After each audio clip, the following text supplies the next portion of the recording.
Title: The Spaces Between Us. Emma had always believed that love was supposed to feel effortless. With Jason, it had started that way. From the first time they met at a coffee shop in the middle of a rainy afternoon, she felt a spark she couldn't explain. He had laughed at her terrible joke, and she had smiled in a way she didn't know she could. For months, it was magic. Every conversation lasting late into the night. Every weekend an adventure. Every "I love you" sincere and grounding. But magic, Emma was learning, could fade. It started subtly, like a whisper in the wind. Jason would be distracted when she spoke, eyes drifting to his phone. Plans they had made months in advance suddenly felt inconvenient. Conversations became shorter, lighter, less intimate.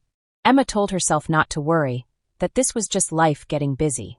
But she couldn't shake the feeling that something had shifted. One night, Emma was lying awake in their apartment, staring at the ceiling, her hand brushing the edge of his pillow. She remembered the first time they had fallen asleep together in the same bed, arms wrapped around each other like nothing else mattered. Now the space between them felt wider, and Jason was on the far side of the bed, scrolling through his phone, barely noticing her gaze.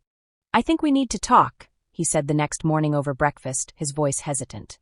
Emma froze, her heart hammering. She had been waiting for this moment and dreading it at the same time. "Okay," she whispered, bracing herself. Jason pushed his cereal around in his bowl, avoiding eye contact. "Emma, I don't know how to say this without hurting you, but I don't feel the same way I used to. I've tried to ignore it, tried to push it down, but it's still there. I think it's better if we break up." Emma blinked, staring at him like he had spoken a different language. Her stomach sank, and the world seemed to tilt. She thought of every memory, every laugh, every plan they had made together. How could it all end like this? "Is this really it?" she asked, her voice trembling. "After everything we've been through?" Jason nodded slowly, finally looking at her with sorrow-filled eyes. "I never wanted to hurt you. I can't stay in a relationship that doesn't feel right anymore. You deserve someone who feels the same way you do." The words hit Emma like a wave, each syllable heavier than the last. She wanted to scream, to beg, to throw herself into his arms and make him stay. But she also knew that begging wouldn't help, that love could survive if only one person was holding on. They sat in silence for a long time, neither knowing what to say.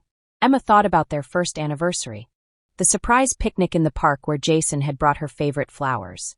She thought about all the late-night conversations about dreams, fears, and silly what-if scenarios. And now it was gone. Tears rolled down her cheeks as she finally spoke. I thought we could work through anything. We always said communication was the most important thing." "I know," Jason said, his voice cracking. "I tried. I really tried. But feelings, they change. And I can't pretend I'm the person I was when we started. I don't want to hurt you more by staying." Emma's heart felt like it was splitting in two. "So you're just done?" Jason nodded, defeated. "I'm so sorry, Emma." She looked at him for a long moment, memorizing the way his face had softened, the slight tremble in his hands. She wanted to hate him for hurting her, but she couldn't. She still loved him. She always would. Finally, she stood up, tears streaming freely. "Goodbye, Jason."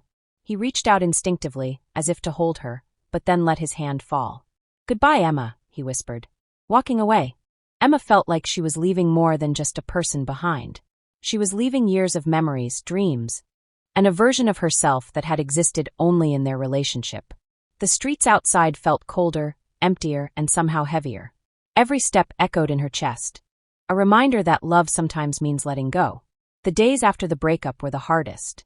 Emma replayed every moment in her head, the laughter, the fights, the quiet evenings together. She wondered if there was something she could have done differently, something that might have fixed it. But as she sat alone in her apartment one evening, watching the sunset through the window, she realized that some things weren't meant to last forever. Slowly, she began to rebuild herself. She called her friends more, picked up hobbies she had abandoned, and allowed herself to cry when it hurt too much to hold it in. Every day was a little easier than the last, and every night, she reminded herself that heartbreak wasn't the end. It was a beginning. Months later, Emma walked past the coffee shop where she and Jason had first met. She paused outside, memories flooding back. And for the first time, she smiled, not because she had forgotten him, but because she had survived. She had loved deeply, lost deeply, and learned that even in heartbreak there was strength. Love, she realized, wasn't always forever. But the lessons it left behind could last a lifetime.